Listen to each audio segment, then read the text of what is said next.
গত 5 তারিখ, আগস্টের 5 তারিখের পরে এই দুর্নীতিবাজ প্রধানমন্ত্রী শেখ হাসিনা বৈষম্য বিরোধী ছাত্র আন্দোলনের চাপের মুখে সে দেশ থেকে পালাতে বাধ্য হয়।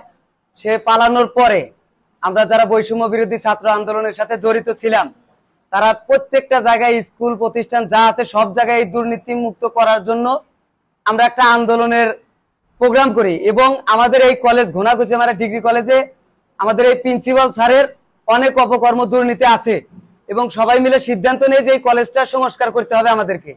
এবং সর্বপ্রথম কলেজটা সংস্কারের উদ্দেশ্যে সর্বপ্রথম দাবি উঠে আসে প্রিন্সিপাল স্যারের পদত্যাগ।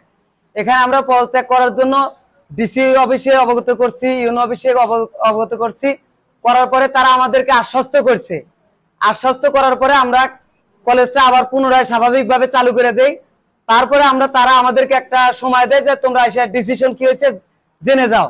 আমরা ডিসিশনটা নেওয়ার জন্য গত 11 তারিখ, 11/9/2024 রোজ বুধবার আনুমানিক বিকাল 3টার দিকে আমরা ইউনো অফিসে যাওয়ার পরে প্রিন্সিপাল স্যার এবং তার ওয়াইফ, আমাদের এই শিক্ষিকা এবং কিছু দুর্বৃত্তর দ্বারা আমরা ওখানে হামলার শিকার হই এবং আমাদেরকে প্রাণনাশের হুমকি দেয়। আমাদের স্থানীয় কয়েকজন ছিল, তারা প্রাণনাশের হুমকি দেয়।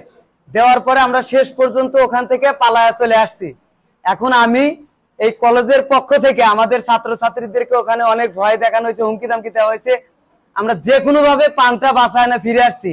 আমি এর তীব্র প্রতিবাদ জানাই এবং নিন্দা জানাই এবং এই দুর্নীতিবাজ অধ্যক্ষের পদত্যাগ দাবি করছি এবং এর সুষ্ঠু বিচার চাচ্ছি। যারা আমাদেরকে প্রাণনাশের হুমকি দিছে তাদের বিচার চাচ্ছি আমি এই সাংবাদিক ভাইদের মাধ্যমে।